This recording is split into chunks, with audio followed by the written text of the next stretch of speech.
Students देखिए कि जैसे आपको मैं बता दूं कि 20 सेल्सियस पर कुछ द्रव की विस्कोसिटी।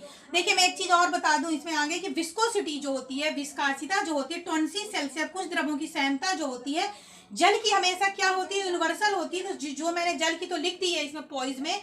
एथिल अल्कोहल जो होता है तो एथिल अल्कोहल की भी जो विस्कोसिटी या सहनता जो एथिल अल्कोहल होती है उसकी होती है 0.0 होती है 119 पॉइज होती है। इसी प्रकार ईथर की क्या होती है 0.00234 होती है। देन इसी प्रकार क्लोरोफॉर्म जो होता है, तो क्लोरोफॉर्म की भी जो अब बता रही हूँ मैं सहनता या विस्कोसिटी 0.00564 होती है। तो ये कुछ चीजें जो आपको याद रखना होगा, याद रखिएगा। N1 और D1 अज्ञात द्रव की क्रम से और N2 और D2 क्या होता है ज्ञात द्रव। ये भी आपको याद रखना होगा कि जो N1 ईटा जिसको कहते हैं ईटा 1 और D1 जो होता है नॉन लिक्विड होता है, अज्ञात द्रव होता है। और ये जो ईटा 2 और D2 जो होता है ये ज्ञात द्रव होता है। ये भी आपको याद रखना पड़ेगा। मान लीजिए एसीटोन और भी ले सकते हैं, एथिल अल्कोहल भी ले सकते हैं, ठीक है। साधारण ताप पर देखो 90 डिग्री, 80 डिग्री, 70%, 50%, 40 और 20% सबके संगठन के विलयन बनाए जाते हैं। और इसको भी आपको याद रखना होगा, ठीक है। और इसका मात्रा क्या होता है, फोइज होता है। CGS पद्धति में देखिए CGS पद्धति जो होती है, CGS पद्धति में जो ईटा जो होता है ग्राम सेंटीमीटर और इसको सेकंड से करते हैं। तो ये भी आपको याद रखना, एग्जामिनर कभी पूछ सकते हैं कि CGS पद्धति में ईटा की इकाई क्या होती है। तो CGS पद्धति में ईटा की इकाई ग्राम सेंटीमीटर और सेकंड होती है तथा इसका मात्रक जो होता है पोइज होता है। ये आपको याद रखना होगा। जो ईटा जो होता है समानुपाती स्थिरांक होता है, ठीक है, जो कि सहनता गुणांक को शो करता है। किसको शो करता है, हमेशा सहनता गुणांक को शो करता है। और जो ओस्टवाल विस्कोमीटर का सिद्धांत जो होता है, द्रव की एक परत पर दूसरी जो बहती है उसके आंतरिक आकर्षण या सहनता के द्रव के बहाव को कम होता है। मतलब याद रखिए कि घर्षण बल होता है। मान लीजिए कि अगर लिक्विड बह रहा है तो उसके नीचे वाली परतों में क्या होगा, उसके अपोजिट डायरेक्शन में घर्षण बल प्राप्त हो चलेगा, जिसके कारण जो जल होगा या जो द्रव होगा उसको बहने से रोकता है। इतना क्लियर हो गया आपको। अभी देख ये मेजरमेंट करेंगे तो आपको ये जरूर याद रखना होगा कि ईटा 1 और D1 जो होता है अज्ञात द्रव के लिए लिया जाता है। Okay, thank you.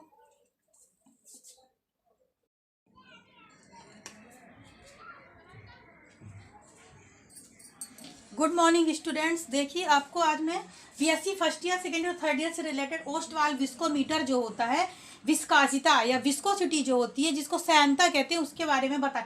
आपको मालूम है कि सहनता का मतलब क्या होता है कि जो कोई गाढ़ा द्रव जो होता है तो उसकी जो फ्लुएंस होती है, सहनता क्या होती है, हमेशा अपोजिट डायरेक्शन में काम यानी रोकती है या रोध जो उत्पन्न करती है द्रव के बहाव में, उसको ही सहनता या विस्कोसिटी कहते हैं। जैसे आप देखते हैं कि यदि आप ये पानी ले लेते हैं और ग्लिसरीन ले लेते हैं, कि दोनों को फेंकेंगे तो पानी का फ्लो पहले जाएगा और ग्लिसरीन की विस्कासिता इतनी ज़्यादा होगी कि वो धीरे धीरे बहता है।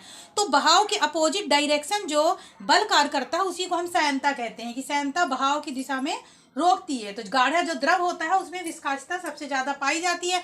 सबके ज्यादा विस्कोसिटी जो होती है शहद में होती है विस्कासिता। सबसे कम विस्कोसिटी जो होती है या सहनता जो होती है पानी में पाई जाती है। तो ये आपका प्रैक्टिकल से रिलेटेड है, क्योंकि आपकी BSc first year, second year, third year में ये प्रैक्टिकल है। तो देखते हैं ओस्टवाल विस्कोमीटर के अकॉर्डिंग हम ये जो मैंने डायग्राम बनाया है ये विस्कोमीटर का डायग्राम है, जिसे ओस्टवाल विस्कोमीटर कहा जाता है। इसमें 2 बल्ब लगे हुए होते हैं, A और B और एक C। ओके, तो हम क्या करते हैं कि इसमें केशिका नली होती है और वाटर को क्या किया जाता है, यहाँ तक के A निशान तक सक किया जाता है। ओके, केशिका नली के अकॉर्डिंग वाटर को यहाँ से सक किया जाता है A निशान तक। A निशान से सक करने के बाद क्या किया जाता है कि वाटर को स्टॉप बाज की आवश्यकता होती है। देखिए सबसे पहले प्रैक्टिकल करने के लिए आपको उद्देश्य मिलेगा कि दिए गए विस्कोमीटर के द्वारा एक द्रव और जल की सहनता ज्ञात कीजिए। उसके बाद आवश्यक उपकरण जो होते हैं, तो रिक्वायर्ड जो ऑपरेटर जो होते हैं, आवश्यक उपकरण के लिए आपको ओस्टवाल विस्कोमीटर लगेगा, RD बॉटल लगेगी। RD बॉटल जो होती है ये देखिए इस टाइप से रहती है। RD बॉटल छोटी सी ऐसी बॉटल रहेगी, इसको क्या कहते हैं, RD बॉटल कहते हैं, ठीक है। RD बॉटल की आवश्यकता होगी, केशिका नली के और स्टॉप बाज की आवश्यकता होती है। तो सबसे पहले मैं आपको मेथड बताती हूँ, जो विधि जो होती है। तो सबसे पहले तो सिद्धांत आपको पता है ये कि जल के बहाव की दिशा जो होती है, तो जल की बहाव की दिशा में जो रोग या प्रतिरोध उत्पन्न होता है उसको ही क्या सांता कहा जाता है। ठीक है, तो गाढ़े द्रव और पतले द्रव में जब अपन सांता ज्ञात करना, तो मैंने उदाहरण से बताया कि मान लीजिए अपन तारपीन का तेल ले लेते हैं और फिर नॉर्मल पानी ले लेते हैं, यही एक उदाहरण है। तो अगर इसको अपन जमीन में गिराएंगे तो पहले पानी बह जाएगा और जो गाढ़ा द्रव रहेगा वो बाद में बहेगा। अब इसका जो विधि जो होती है, तो सबसे पहले क्या करते हैं कि विस्कोमीटर में अपन कि इसका नली की सहायता से ए निशान तक वाटर को, पहले अपन वाटर का करते हैं तो वाटर को सक कर लेते हैं। सक करने के बाद क्या करते हैं, स्टॉप वॉच स्टार्ट कर लेते हैं, या फिर अपन नॉर्मली ऐसे देखेंगे तो हमको क्या समझ में आ जाएगा कि जब द्रव ए से बी तक आने में कितना टाइम लगता है। ठीक है, ए से बी तक आने में जो द्रव का टाइम लगता है उसको अपन रीडिंग लेते हैं। रीडिंग 3 बार लेते हैं, 2 रीडिंग जो होंगी सेम आएंगी। ए से बी तक आने में जो वाटर का फ्लो रहेगा ए से, तो 2 रीडिंग सेम आती है। 3 बार ये रीडिंग लेते हैं, 2 रीडिंग सेम आती है। तो पहले पानी की ले लेते हैं, उसके बाद कोई अदर लिक्विड जो मिलता है जैसे पैराफिन वगैरह कुछ भी मिला है आपको, एसीटोन, तो उस लिक्विड का अपन करते हैं। तो सेम वो भी ये प्रोसीजर यहाँ पे करते हैं सेम। तो इसके बाद ये होने के बाद अपन अब क्या करते हैं, table of measurement of the flow time in T1 से T2 समय जो होता है, तो इसका एक टेबल तैयार कर लेते हैं जिसके अकॉर्डिंग आप एक तरफ वाटर और एक तरफ लिक्विड दोनों लिख लेते हैं।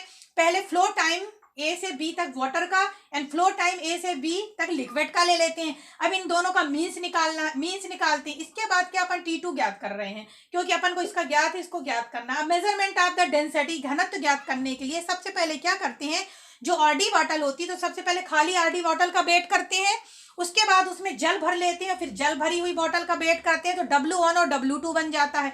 यही प्रोसीजर दूसरे में करते हैं। जब जो लिक्विड होता है तो पहले लिक्विड में खाली आरडी बॉटल का इम्पैक्ट करते हैं, फिर लिक्विड भर के अपन क्या ज्ञात करते हैं, इसका वेट ज्ञात करते हैं। तो W1, W2 और W3 के अकॉर्डिंग अपन को ये मेजरमेंट जो कैलकुलेशन है वो प्राप्त हो जाता है। तो W2 माइनस W1 किया तो 2.069 आ गया, फिर W3 माइनस W1 किया तो 1.51 ग्राम आ जाता है। ये अपन को प्राप्त हो गया।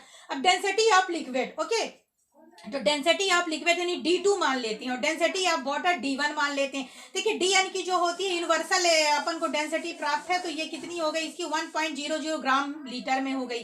ठीक है, अभी अपन क्या करते हैं, डेंसिटी ऑफ लिक्विड D2 जो होता है तो इसमें क्या कर देंगे, वाटर मतलब weight of liquid and weight of water का ले लेते हैं। तो 1.51 अपन 2.06 आता है, तो 0.75 ग्राम में अपन को ये प्राप्त हो जाती है। याद रखिए जो विस्कोसिटी ऑफ वाटर होता है, पानी की विस्कोसिटी, इसको पॉइस से देखिए, विस्कोसिटी में जो ग्राम लीटर इसको अपन पॉइस से भी इसका मात्रक होता है, तो पॉइस के अकॉर्डिंग भी अपन इसको व्यक्त कर सकते हैं। तो 0.0101 क्या हो गया, इसका पॉइस वाटर की विस्कोसिटी हो गई। ठीक है, ये हो गया। अब इसके बाद जब कैलकुलेशन करते हैं तो viscosity of liquid, okay, given liquid, जो लिक्विड दिया गया है तो T गुणे D यानी time and density, time and density for liquid, time and density for water into किसका कर देंगे, जो वाटर जो अपन का 100 विस्कोसिटी ऑफ द H2O की है वो इंटू कर दिया। अब क्या करते हैं, ईटा अभी अपन को क्या ज्ञात करना है, ईटा2 equal to T2 upon T1 P2 D2 और P1 D2 गुणे ईटा1 कर देते हैं। फिर क्या करते हैं कि ईटा W और ईटा W बराबर क्या हो जाता है कि time of water and time on liquid, density of water, density of liquid हो जाता है। फिर इनका तो एक फॉर्मूला बन जाता है, T1 इंटू D1 और T2 इंटू D2 हो जाता है। ठीक है, तो ये क्या हो गया, इसका अकॉर्डिंग आप इसे मैं शॉर्ट फॉर्म में इसको बताया कि आपका ये प्रैक्टिकल से रिलेटेड है।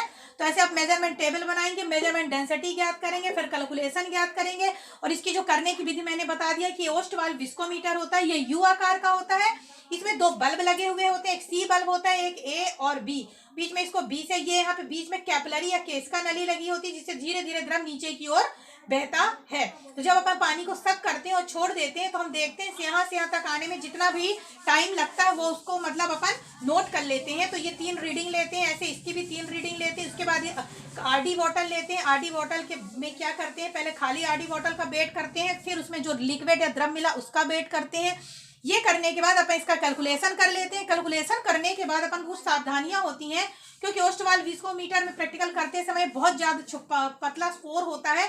इसमें किसी भी प्रकार की गैस नहीं होनी चाहिए, ये साफ होना चाहिए। देन इसको सक करते समय इसमें बबल्स नहीं होना चाहिए। कैपिलरी की सहायता से इसको सक करना चाहिए। रूम टेम्परेचर मोस्टली 20 सेल्सियस तक का ही होना चाहिए, ये अपन को याद रखना चाहिए। साथ ही जो अपन लिक्विड या द्रव ले रहे हैं वो साफ होना चाहिए, ठीक है। जो मेजरमेंट या स्टॉप वॉच होती है वो भी अपन को बिल्कुल टाइम टू टाइम फिक्स होनी चाहिए। इन सब के अकॉर्डिंग अपन इसको ध्यान रखते हैं। ओस्ट वाल्व विस्कोमीटर जो प्रैक्टिकल है ये आपको फर्स्ट ईयर, सेकेंड ईयर और थर्ड ईयर तीनों से रिलेटेड है। Thank you.